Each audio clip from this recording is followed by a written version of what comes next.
Welcome you all to the section.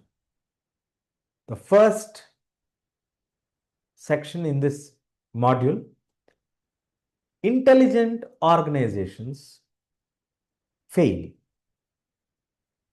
They fail because not that they lack something, they don't lack anything which we think that they are lacking, that is especially the talent. They have high talented individuals from top IITs, IIMs, everywhere, but from systemic errors in judgment. They lack the high stakes of understanding. Organizations consistently report as per the data. We have reports that decisions quality is the core for the performance issues. The way they take the decisions matters a lot. Now, what is the need for us to learn this one?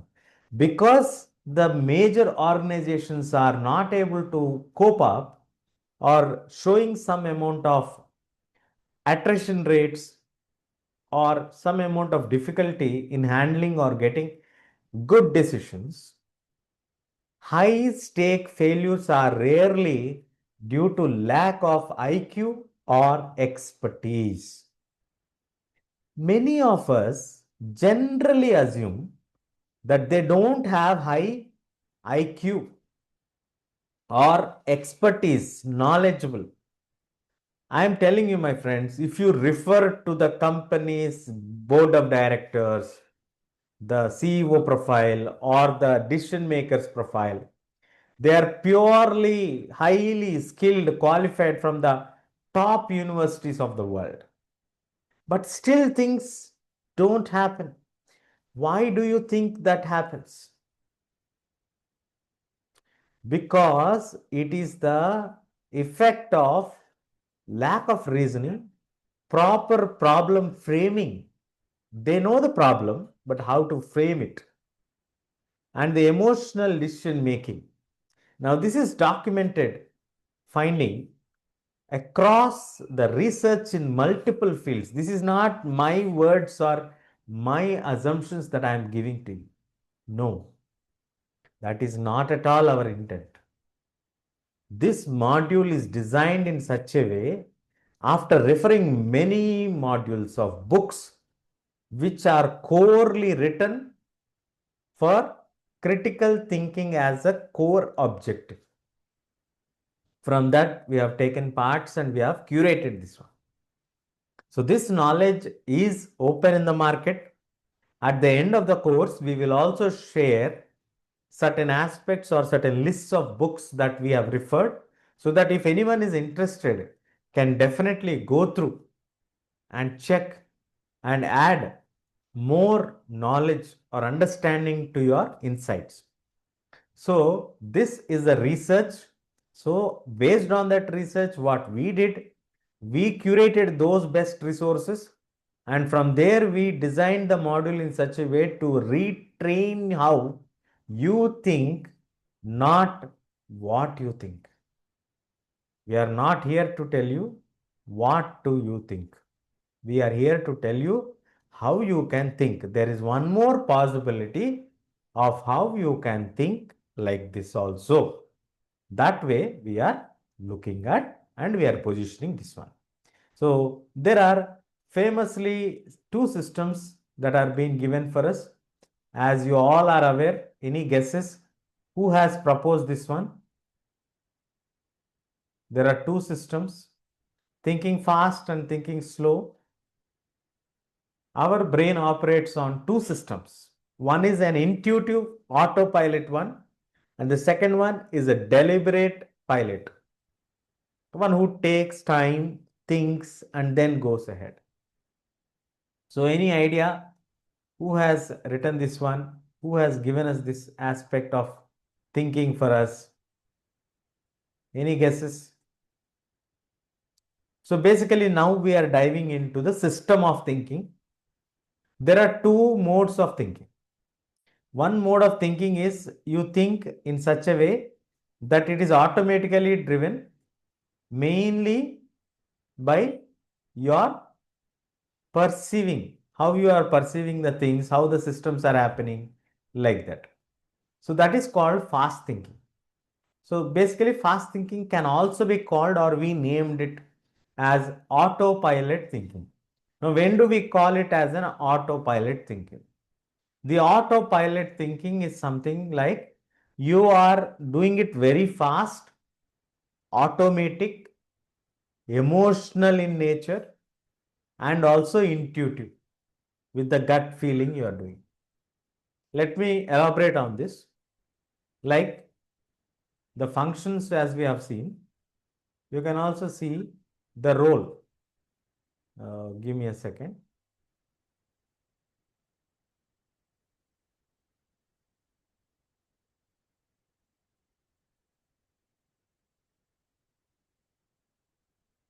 The role handles on your daily cognitive load from driving from a familiar route to reading an emotional cue.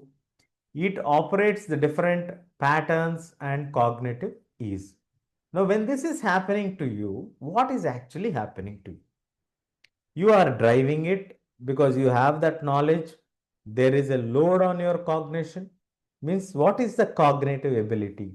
Your thinking process is already under load. Your computer's background process is always on and it is effortless. You feel this is the right way to do the things. That is one way of doing things. And I would like to request all of you to kindly bear with me before jumping to any conclusion. I am not here to fault at any systems. I am just here to facilitate what are the different things that are happening within us. It can happen with even with me, with you, or our team members, our colleagues, our leaders, anyone for that matter. So system 2 is the pilot mode. Now the pilot, one who is sitting to drive this one, is having the function of slow, deliberate, analytical in nature, and he puts efforts here. In the case 1 or the system 1, we saw the efforts are less. It is automatically driven.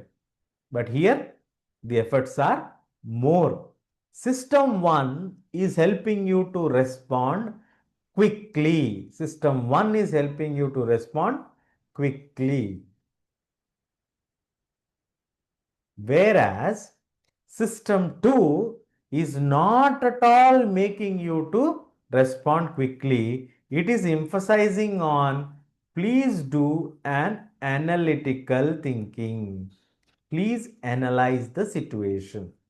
Now, these are the two things. Now, basically, system 2 is a logical brain or logical aspect when compared to system 1. System 1 has emotional aspect. So, under pressure or under stress, system 1 will work or system 2 will work. Which system will work?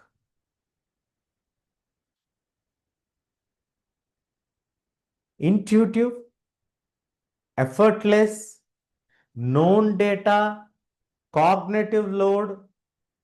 System 1 takes the responsibility and runs the system. So system 2 is not given a chance. System 2 is being bypassed and taken by the system 1. Why? Because system 2 is engaged in complex problems, calculating the budget, learning a new skill, and analyzing the data. It requires you to be consciously giving attention and energy. So, here your resources are very, very important. Intensive application you intentionally launch.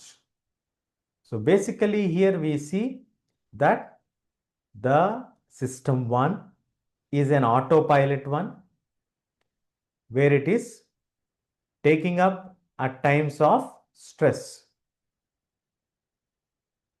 At system 2, it is giving lot of importance for logic. Now, which system should I use? Should I use the system 1 or should I use the system 2? Now, this is one question which comes to all our minds. Once we are aware of this one, is system 1 good for me or system 2 is good for me? Whoever can guess the answer, we will generally guess system 2 is the good one. Definitely no. There is no discussion on that. System 2 is always better because it is a logical brain when compared to system 1.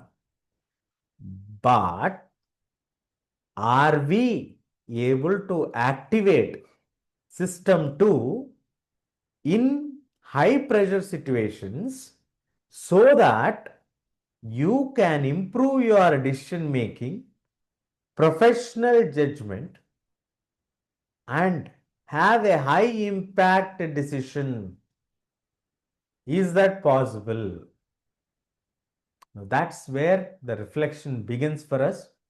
Now, I know this journey is not going to be a very comfortable one because there is a lot of unlearning that is happening. We are questioning our belief pattern, our system of thinking, and I am being thrown light to different flaws in me which were working unknowingly to me. I am also with you, my dear friends. I am not a separate person where I did not go through all these things. I have gone through all these things. I failed literally at every argument I made, every decision I made. I learnt it the hard way. So, I don't want my friends and my colleagues or whoever is an aspiring professional should not experience the troubles, the headaches, or let us say the blame games which I have gone through. I want that all to be erased for them and try to give them a simple thing which they can adapt and use it and make their lives more better. That's the only larger goal which I am trying to work out. I hope you will help me in this regard.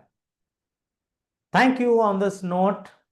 We will meet you in the next section. Thank you.